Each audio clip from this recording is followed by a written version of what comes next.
on Atlantic Television Network. My name is Ekpo Temple.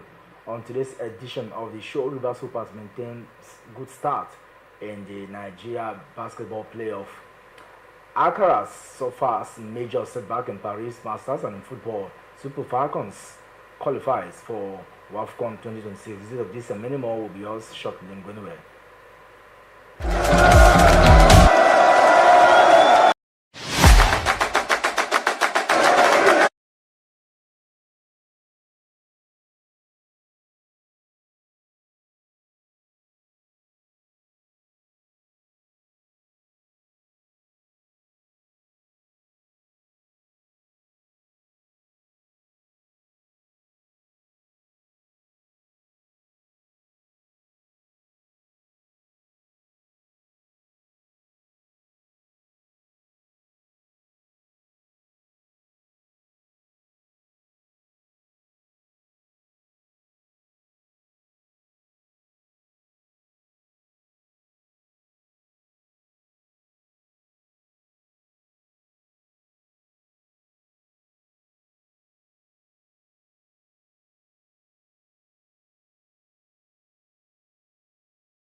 All right, welcome back from that break. If you're just joining us, it's Sports Talk here on Atlantic Television Network. My name is Ekpo Temple, and joining me this morning to bring you more and exciting stories from the beautiful world of sports is Kevin Ayo. Kevin Ayo is a Port Harcourt-based basketball enthusiast, and he joins us on today's edition of the show via the Zoom platform. Kevin, it's a beautiful morning. Welcome to Atlantic Television Network Sports.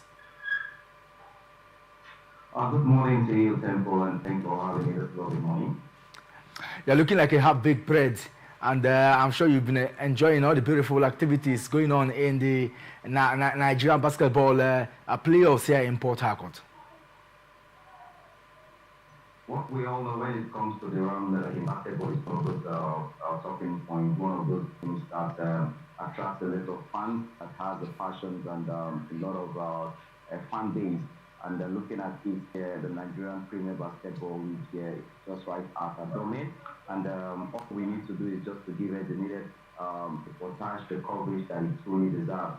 And definitely, I can tell you for free that it has been living up to the billing. So take us through. How has it been? Rivers Hoopers, defending champions, they secured a massive and decisive victory against Kano Pillars yesterday in the Nigerian Basketball League Final 8 in Port Harcourt.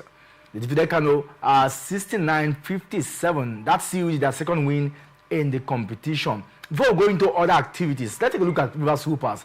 How has it been for Rivers Hoopers going unbeaten thus far, winning against Kano Pillars yesterday? Take us through some of the happenings in day 1 and day 2 of actions in the basketball league here in Port Harcourt. Okay, we'll just start off with the one activity that which started on Monday.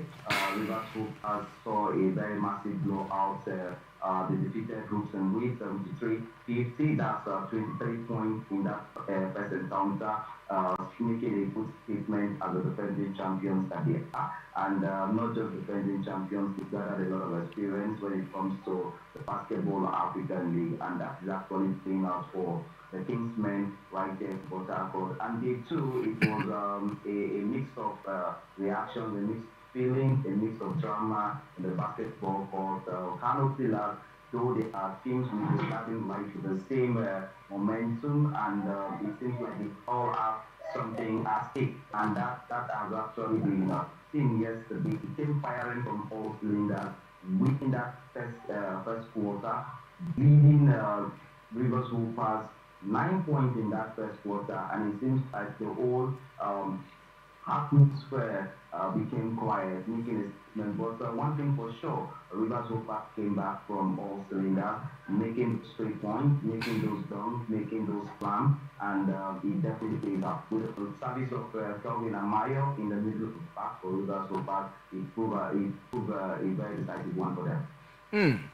Now, talking about Kevin Amayo, we heard that he's been brought back to be part of the Rivers Hoopers. How did that happen, and at what point was the decision made? Well, the decision, he was jet lagged, and he arrived a day before the encounter. Yes, the club has already secured his services, and clearance were made by the Nigerian Basketball Federation, and his arrival came too late. He's still trying as much as he could to find reading in the game, knowing full well that Harry was very instrumental in 2024 season, winning the most valuable player of that particular tournament. Not just Kelvin Amayo, we also have Isaiah in the middle of the pack, a new team. And let me also take you through these. Aside Kelvin Amayo, there's also a very good talking point for Rivers Hoopers. They are not just relying on the service of the top professionals who have played basketball outside the shores of Nigeria, but they've also injected some young lads from the basketball academy, from the basketball academy into the team. The likes of Abdul Malik is also in the team, and some other young talented team is also from the Dae Basketball Academy, who has also been impressive from making all 3 points for that. So it shows that it's a mix of professionals and rookies in the mix of Rivers Hoopers team. So this is also a statement to balance the team, and for the future sake, it will give them that more strength that the younger ones will definitely take on and don the colors of the Rivers Hoopers in times to come. Now let's talk about more about Rivers Hoopers. Look at the tactics so far. You said that there was a blowout of 23 points against Hoops and Reed, and yesterday against Canopilas, the point reduced. Do you think that as the day goes by, they're going to be faced with stiffer challenges ahead of defending this title and possibly winning it and also representing Nigeria come next year at the BAL Championship? Yes, I think they will face the tougher challenge. Currently now the teams they played Cook and Reed lost their game yesterday, and the Nigerian they were taking on Nigerian Customs today, later this evening, who had also lost the back-to-back game, and they are yet to face Lagos Legends. They are also yet to face another formidable competition, which is the Boko City Chief. And with that, we understand that the momentum of the Rivers Super side will definitely drop when they fail. If fatigue does not set in, and we hope that they get their reading right, they go back to the drawing board to ensure that. But one thing I need to say that is the problem for Rivers Hoopers is the ability to regroup, the ability to regain those rebounds whenever they go to make basket. It has been a difficult thing for the Rivers Hoopers, both in the second and third quarter. We've been experiencing this, but managed to stay through in the fourth quarter, maintaining that dominance, which experience comes to play at this very point. And you know very well that Coach Ogo or the Odo, who has been with this team, is well experienced, not just Rivers Hoopers, but he has also been a national team coach. So he understands the dynamics of the team, he understands the high points, the flash points of this particular game. So he will definitely do everything possible to maintain his dominance in this competition. Now, let's look at other teams now. Do you think Rivers Hoopers is just too big, for them as such? From the start of the playoffs, everybody does root out for Rivers Hoopers getting to defending this particular one. So do you see any of this team posing strong challenge? Last time, Boko City, like you mentioned. But, I mean, would there be a contention, or you don't, for now, you just feel like we don't have anyone as good as Rivers Hoopers in the league? Well, time will tell. Why I say time will tell is that, Rivers Hoopers has been back-to-back champions of NBBF, and understands that the road to bar is also at stake here. And this is just the first phase of the qualifier series who make it to the bar, the final 8. And just minutes after the final 8, you see the very first 4 teams who top the table will progress to the final 4, which will also be staged here in Rivers State in the coming months. And looking at it, you have the likes of Lagos Legends, you have the likes of the Boko City Chief, and you also have the likes of the University Boys, Nile University, who has also been an impressive. So these teams I just mentioned alongside Rivers Hoopers, for me, are the teams that I'm seeing to make it up to the final. But once the final 4 comes down, we can now know which of these teams to worry about, because no team wants Rivers Hoopers. I can tell you for free, no team wants Rivers Hoopers to make it to the bar any longer. But one thing for sure, Rivers Hoopers knows how to navigate the road. What do you think is the encouragement behind the successful run and the winless strides of Rivers Hoopers so far? Technical acumen, players' determination, or the government or the owner's sponsorship? Which will you think has really motivated the players or the team going thus far? Well, career-wise, has been that when we spoke to Otilo yesterday, who was the outstanding player, he said passion, motivation has been the main aim for their progress. And looking at it too, they also have the support of the fans. They also have the support of the coaching crew. Not just that, the commissioner for sports in Rivers State, talking about Barrister Christopher Green, has always been there to see through their games and also give them the motivations that they truly deserve. The Rivers State government too has also been doing impressive work. Bonuses, salaries, and everything that builds the team has also been taken care of. I think a lot of it has been a great motivating factor for Rivers Hoopers.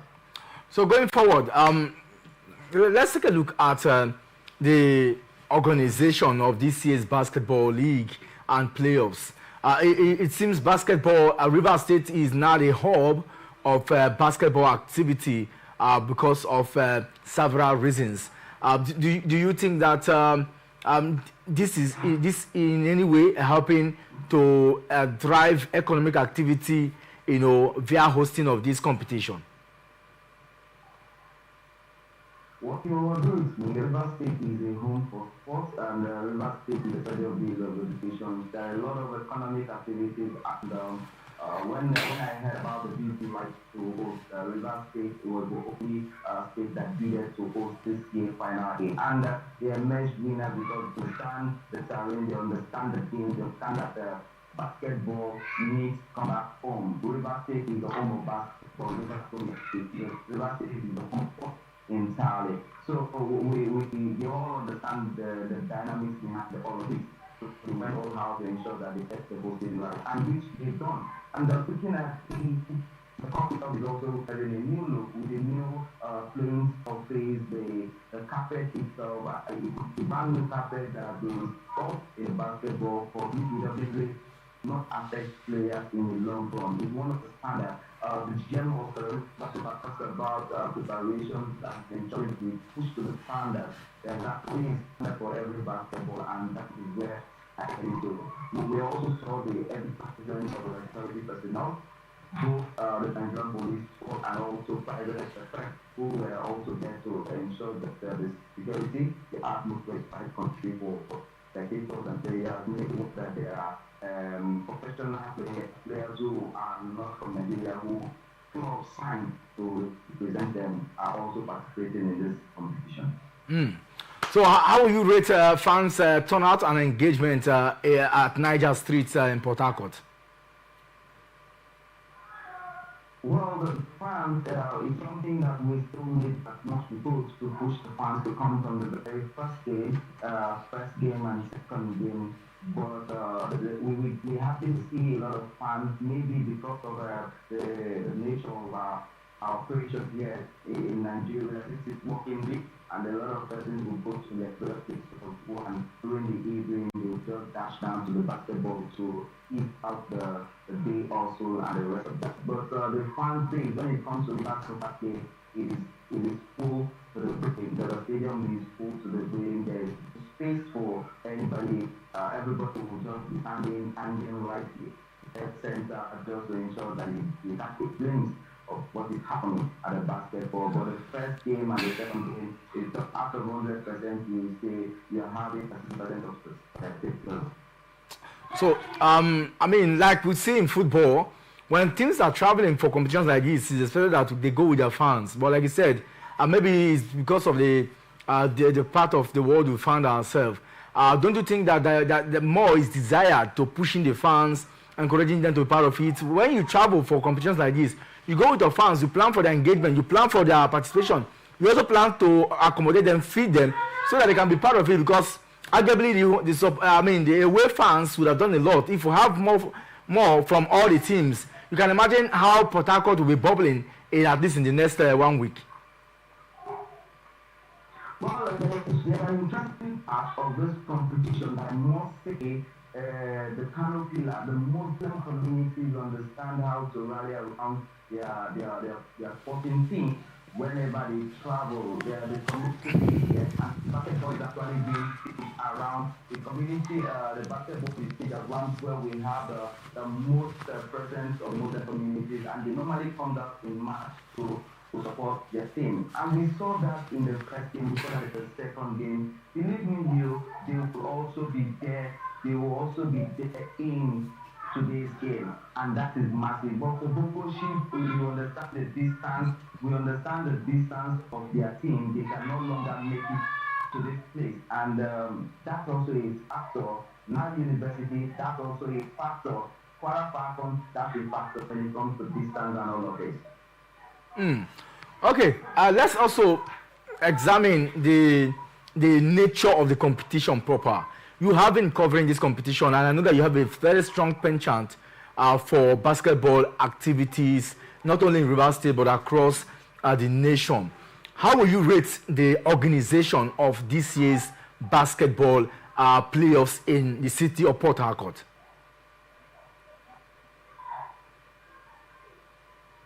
It's top notch compared to what we saw last year. Is compared to what we saw the last 2 years. There is a massive improvement, right from officiating. Teams are not trying foul of bad officiating. The officiating has been top notch. A lot of improvements. The scoreboard it's an electronic scoreboard. Massive improvement on the organizational aspect, the technical crew, the statisticians, the coaching crew. They make sure that everything meets to the best of standard that the NBA has been experiencing. That is what we've seen here. It has been top notch all the way. Top notch all the way. And it's one thing to host a Premier League game and another to sustain it. So do you think that Rivers State government can, and also in partnership with the Nigerian Basketball Federation, can sustain the tempo from what we have seen last year, what we saw last year, what we have seen now, and the future, trends of basketball activities in Nigeria? Okay, talking about the sustainability of the basketball, I think we also need to carve out a niche for ourselves here in River State, where we have so many basketball courts in River State, which is underutilized. You're talking about the Lekaya basketball court. You talk about USC, there's a basketball court. You talk about Uniport, there's also a basketball. If you travel around far, you go to Abuja East, there is also a basketball court. But these basketball are underutilized. This is where the River State government, the Minister of Sport, needs to step in to ensure that they put a back-to-back basketball tournament within River in order to keep the momentum high, to get the needed recognition and to get the sponsorship of basketball. It shouldn't just be football alone, because football has actually taken the drastic attention of a lot of sponsorship, spectators, but it has been massive here for everyone. So by the time we put a formidable league here in River State, we'll definitely get that sustainability that we truly deserve. So when you compare the likes of Egypt, Tunisia, some of the North African countries, and maybe Angola, are not forgetting other countries that are soaring high when it comes to basketball activity in Africa.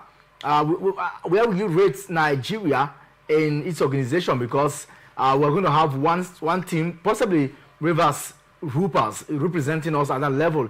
Do you think that in terms of organization, in terms of planning strategy, we are getting it right to compete favorably with these other nations? To an extent, I was slow because it's only when we approach the bowl season, we rally around final eight, really around the best thing. When Rivers Opers made it to the continent 2 years back, it was the President's Cup, and it's just a one-off. You see, when you have a good, formidable league in the country, where teams travel to play their fellow opponents, and you have a very standard league, not just a one-off tournament to bring out the champion or from Nigerian side. It's not really a momentum that we need to sustain. So when you look at it now, the standard is low for Nigeria. So we need to come back to the drawing board to have a good league and inject more of these things. For instance, Bowl is not in this tournament because during the play of the conference, the Savannah and the Sahara conference, they could not make it. But by the time you have a lot of these things running day in, day out, months, weeks, and the rest of it, you get the very best. You'll be able to meet the standard of the Egyptian side that you just mentioned, the North African side. But you saw how River Super they dumped out in the bowl last season. It wasn't a very good one. But though they made a statement, they've made their presence felt in the continent, and we want to see where we raise back beyond what we've been seeing. We'll keep our finger crossed on that one and see how far things will pan out. But you are very optimistic that Rivers Hoopers can clinch this one, aren't you? Well, I'm very optimistic that definitely they will. This is their own soil, and they should, if not for anything, for the fans who have been coming out, for the support they've been receiving for the River State from the River State government, and they are also a household name when it comes to basketball. They've been getting every support from all sides, both the media, both personal sponsorship, and ex-players of Rivers Hoopers always comes around to ensure that their team make it to the continent or make it to the final four. But looking at it now, you have other title contenders like the likes of Lagos Legends, the like of Boko City, who are also a contender. And one striking point is these two particular games, Lagos Legends and Boko City is one of the eye talking points of the game for today. These two sides will be meeting, and definitely one side will go defeated and one side will take the win. We'll keep our finger crossed on that, and we hope that the owners of Rivers Hoopers, the sponsors, are also coming out to also enjoy the game, Calvin. Have you seen any? I didn't get that. Please come again. The sponsors of the team, Rivers Hoopers, I mean, who, so far have shown excellence in terms of planning, strategizing, and organizing this Premier League in Rivers State. I'm sure they're also coming out to also be part, not just doling out funds. I'm sure they are participating in getting to see how Rivers Hoopers or possibly other teams are parring out in the ongoing championship. Definitely.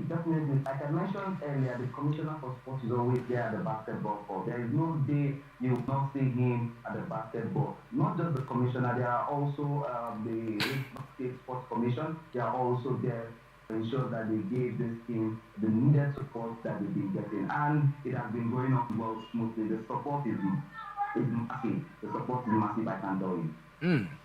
Well, I'll keep our finger crossed on that one. And Kevin, we hope that we can get us more. But Kevin, still stay with us because we have more to talk about when we come back from this short break.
All right, welcome back from that break. If you're just joining us, it's still Sports Talk here on Atlantic Television and Network, and I still have Kevin Ayo, renowned sports journalist, also a basketball enthusiast, covering live activities of the Nigeria Premier Basketball League playoffs ongoing in the city of Port Harcourt. But it's time to talk football matter. Before we do that, let's take a look at some of the games we saw in the early hours of this morning in the NBA, because Washington Wizards were not wizardry enough to get the better of Philadelphia 76ers as they lost at home to the guys from the Sixers 134-139. We also saw Miami Heat 144, Charlotte Hornets 117. Milwaukee Bucks also did something. Kevin, don't know how far you've been following the NBA this season. Well, the NBA is another game that is a very high point that everyone understands very well. Golden State Warriors have also been impressive in that particular encounter. The Cavaliers are also been impressive, and Timbers are also being impressive. So when you talk about NBA, they have their own dynamics of basketball with lots of slam dunks, 3 pointers, and eye talking points in that game. When you have the likes of LeBron James and Steph Curry in the middle of the pack. Another result we saw Oklahoma City Thunders did the needful 107 against Sacramento Kings 101, and of course more games to be reported from today. Local games is on, but we hope to bring you more later all about that. It's time now to talk football matters, and let's start with Rivers United. Kevin, you are not just a basketball enthusiast, you are all-round sports lover. Let's talk about Rivers United. They've qualified for the first time since Lobby Star did so a few years ago to play in CAF Champions League. How excited are you knowing that one of the teams you support, have just picked the ticket to be part of Africa's global competition? Well, big congratulations. Let me use this medium to say very big congratulations to the Pride of Rivers United for their qualifications for CAF Champions League after 7 years. Restoring Nigeria's first club in the continent. It has been an impressive. Coach Finidi George, who is the technical manager of the side, understand. He has made names. He has written his name once again in the history book of Rivers State for, ever since Rivers State was came into being, they've been struggling to ensure that they get it to the Champions League, and right here, they've been able to do it. The group stage and the morning spinning stage is for sure reversed. So we all need to go back to the drawing board, knowing full well that you'll be faced with the likes of Ahali, Kipi Mazembe, Zimbabwe of Tanzania, and so many other teams, Mamelodi Sundowns of South Africa. So we also need to put our heads together. We need to recruit the best players. Definitely, we need to do it right now, ahead of the group stage of the CAF Champions League. You just talked about preparing for the CAF Champions League. Beyond the club setups and organization, how best can Rivers United prepare? We saw what they did, last year at the CAF Confederation Cup. All right, a year before we also saw what they did, but this Nigerian thing of not being able to hold our own when it comes to competing highly against other nations, other clubs from other nations at the CAF Champions League. Do you think this is the time to get it right? And how possible can we achieve that with Rivers United? Well, we can achieve that with Rivers United if all stakeholders, I repeat, if all stakeholders, Nigerian Football Federation, the state FA, even as well as other state FAs coming around for Rivers United. Now, why am I saying this? They are flying the flag of Nigeria in the continent. They are currently the only team in the continent. They are shouldering the responsibility of the football lovers in the country. So everybody needs to rally around Rivers United. Let it not be in the hands of the technical crew and the coaches alone, but let it also be sure that we made a statement as the only team in the CAF Champions League. So this preparation, the FF, they know what to do, the FA, they know what to do, the state government, they know what to do, and the technical crew, they also know what to do. They should be on this team and get it right. Wherever they know that they are not getting it right, definitely they need to seek for help. That is the only way we can able to match other teams in the continent. So when you say come together, I'm beginning to wonder what are the specifics that is needed for Rivers United to pull through. The specific of logistics, when the players have the good logistics, definitely they will feel comfortable. It's not a dying age where we'll start hearing that flights delayed, tickets were denied, there was no visa approval. So most of all these preparations need to be considered early. It's time we need to put our house together and ensure that we get the needed embassy support that we want. get the visas approved on time for the contingents that will be traveling for to prosecute their game outside the shores of Nigeria. By the time we do this, to ensure that you're putting those players in a very good mentality, their body language, there will be no fatigue for these players. There will be not upsing that we've been experiencing even with the likes of Super Eagles. So by the time we all come together to ensure that we dot the I's and we cross the T's accordingly, definitely we are putting this team in the right perspective. All right, let's move away from that. Eyimba International in the Nigeria Premier Football League has given coach Stanley Egoma a 2-game ultimatum to turn the team's fortune around following a poor run of results in the ongoing 2025-26 Nigeria Premier Football League season. Now, the club's management reached a decision and agreement yesterday after reviewing recent performances, including Sunday's 2-1 loss to Plateau United in Jos. Eyimba's third consecutive league defeat after earlier setback against Warri Wolves in Aba and Kun Khalifat FC in Owerri. Now, that slump has seen the 9-time Nigeria Premier Football League slip to a 9th on the table with 3 wins, 4 draws, and 3 losses from 10 matches. This is certainly not a good news for Stanley Egoma, Calvin. Well, looking at it now, it's something we're not new to the issues of the match ultimatum where you need to win 3 matches to remain on the spot. One good point is how well is our coaches going for a pressure call? How well is our coaches up to speed with the latest technical abilities that is required of them? So this one thing we must also check.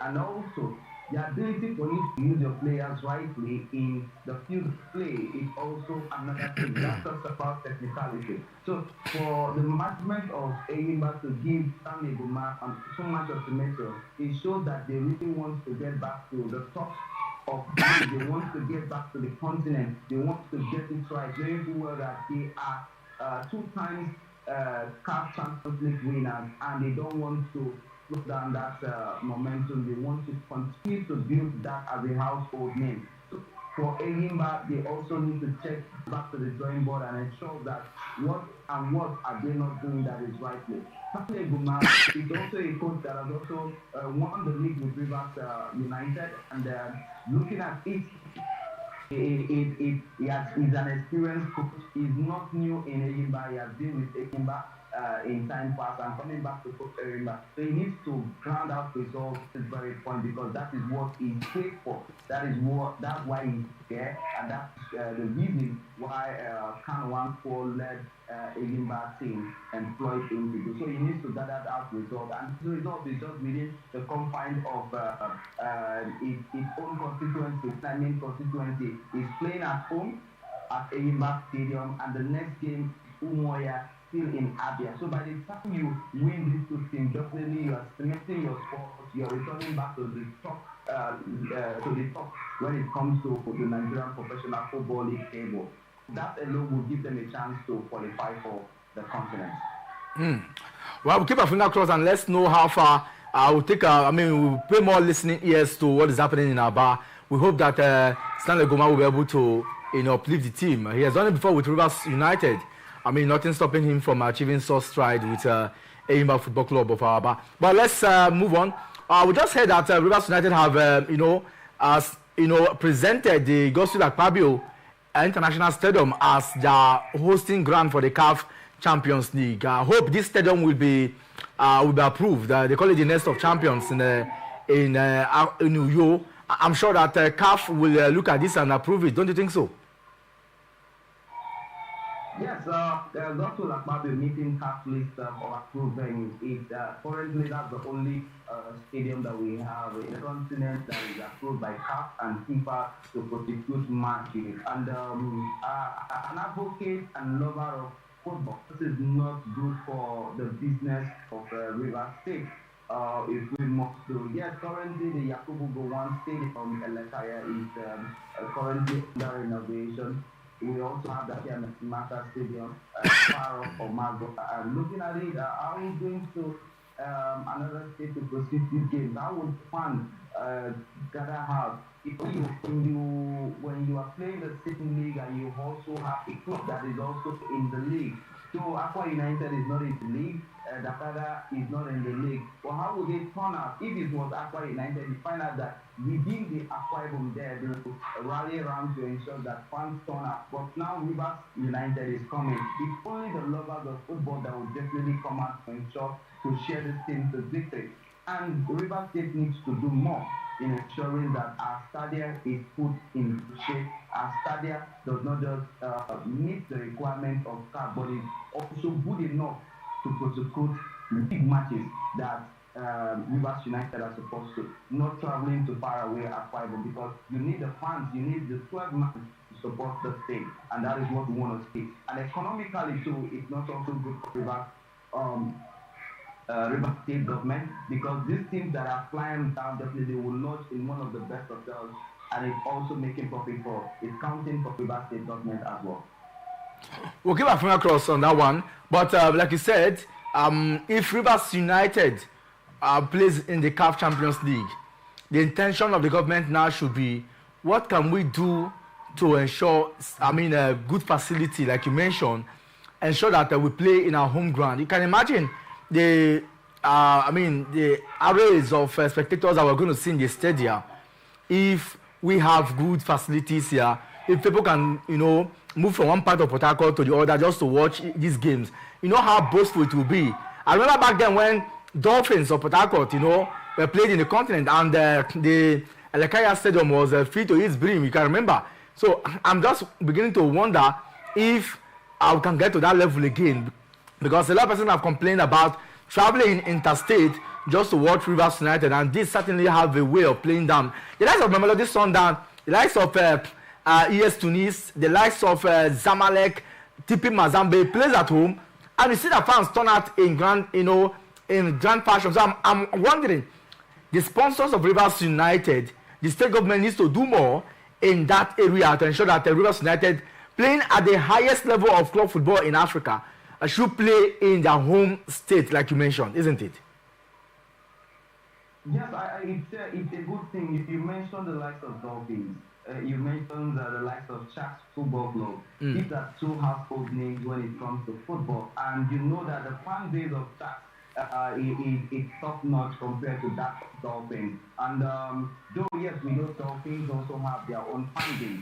But you see, Elekaya Stadium is a central point where the fans of Sharks, the fans of Dolphins can easily meet. There must be a meeting point, and that is Elekaya Stadium. But when you're taking this football far away, the cost of transportation from Port Harcourt down to Omagua, you need to consider that. The logistics, when it's not there, you need to consider that. So how do you get fans? Even when it's raining, fans will find their way to Yakubu Gowon Stadium in Elekaya. But when it's raining, it will be difficult for fans to find their way to Akia and Mesimaka Stadium. So most of all these things must be put into consideration to get Rivers United play at the very top best that you deserve. Away from that, now let's talk about the Flamingos. And Kevin, you saw what transpired. Yesterday they have been eliminated from the ongoing FIFA Under-17 Women's World Cup after suffering a 4-0 defeat to Italy yesterday. Now, how you rate this result and the general performance of the Flamingos in this competition? I will blame the Nigerian Football Federation, and I will also blame the technical crew, Jigute, who is also the technical manager of the side. This is not the best of Flamingos we've been saying. Flamingos have been a carrier of Nigerian flag. Flamingos have been top notch when it comes to the recruitment process of all these players. And then you saw how they were totally dismantled by the Italian side. It goes to nothing. It's not something that we must be proud of. So we need to come back to get this right. Go to this club and get players who are passionate about taking their football career to the next level. Taking players to the next level, but why we're not happy about the performance of the Flamingos, our ladies, the Super Falcons yesterday, yeah, drew against their counterpart, but they have picked the ticket to the WAFCON come 2026 in Morocco. Well, I knew, I knew I was having discussions with Jessica Madi at the basketball court yesterday, and I told her that, you see, this particular game is just a mock-up game for the Super Falcons to keep fit and to keep the bragging right. You won away 2 goals to nothing away from home, and you come back home to lose. Yes, on goal aggregate is 3-1. Booking that qualification was something that we all needed to do, and they did it passionately. Because they would have found it all by ensuring that they win back to back, which would definitely cement the bragging right for the Super Falcons. Yes, the hope is not lost because they qualified for the WAFCON, and that is what we all needed. That's the reason why they were playing at the home store. After winning the Median champions last year, emerging champions of the Women African Cup of Nations, and this is the very first time they are playing at their home soil. So they would have given all out to ensure that the fans that came out goes home with a win, not a draw. Meanwhile, courtesy of that win, the head coach of the Super Falcons, Justin Madugu, has confirmed that he has been handed a 2-year contract by the Nigeria Football Federation. That extended his tenure now till 2027. This development comes shortly after guiding the 10th time African champions to qualify for the Women's African Cup of Nations. This is an exciting moment for that young man who many never give a chance, isn't it? Yes, it's an exciting moment for him, and contract extensions, continuity. One thing for sure is when there is continuity, there is progress. So he has understand the dynamics, the body language of each of these players. He understands how to use them. Though Deborah Abiodun yesterday picked up a light injury, which we also seen in the long run. You also have Daraki Bade in the middle of the pack, Ashley Compter. You also have in the middle of the back, Carlos Ye, a lot of crops of players who have also jumped in. But it's just to introduce 1 or 2 players to beef up this team, just in case there are injury worries in the team. So this contract extension is also good for Coach Justin to ensure that there is continuity in the team, there is progress in the team, there is a build-up of this team to the continent, which is also good for Justice Madigo. All right, before we wrap up conversation this morning, Calvin, let's move now to club football in Europe, where Arsenal manager Mikel Arteta has confirmed that William Saliba and Gabriel Martinelli will miss their Carabao Cup 4th round game against Brighton. Arsenal are doing so well in the English Premier League. How will you rate their effort so far and the competition from the likes of Liverpool, the likes of Manchester City, Chelsea, Manchester United even, and Tottenham Hotspur?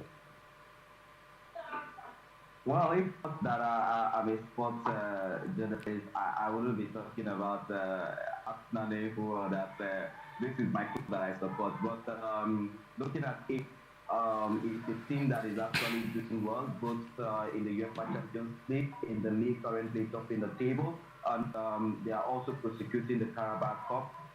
One thing for sure is we want to take each of these competitions at a time as they come. Let the Mikel Arteta led Arsenal side ensure that injury worries too is something that affects Arsenal when it comes to their playing. And when you're using your first 11 to prosecute all those games, there is bound to be injury, there is bound to be fatigue on the side of the players. So there is need for you to inject some of these young lads from the academy, some of those young lads to ensure that you grant that result. Carabao Cup is not the worry for Arsenal at this moment, because the full concentration for Arsenal at the moment is to ensure that they will win the league and they also possibly win the UEFA Champions League this season. And that's why you see the performance they've been putting out. They've been grinding out results, even against Crystal Palace over the weekend. They grinded a difficult 1-0 win over Crystal Palace. Coming to this particular game, they need to take one game at a time and ensure that these players are very fit ahead of other competition. Yeah, I mean, a lot of people who have followed Arsenal over the years will tell you that Arsenal can do well from now to December, and in January they will falter. Do you see this Arsenal team going all out till about, all till May and clinching this particular one, knowing that a lot can happen? Like we saw 2 players down already injury worries and all that. Do you see Mikel Arteta, changing the narrative this time, and how? Football, they say it's unscripted. Football, they say is unscripted. It's something that you cannot predict what will happen in the coming days, but it's something that you can see. Injury worries in the course of training could actually slow down the pace of Arsenal. Injury worries in the course of prosecuting matches can as well slow down the pace of Arsenal.